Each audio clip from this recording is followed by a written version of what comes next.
care au vrut să cânte în lumina reflectoarelor au venit acum, puțin mai târziu. Sunt copii de 8-11 ani.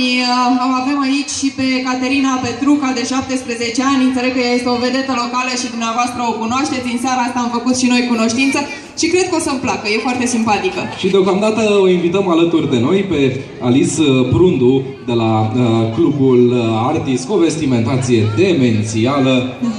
Are 8 ani și cred că nu trebuie să vă mai spun că o să cânte Țigăncușa. Hai, bă!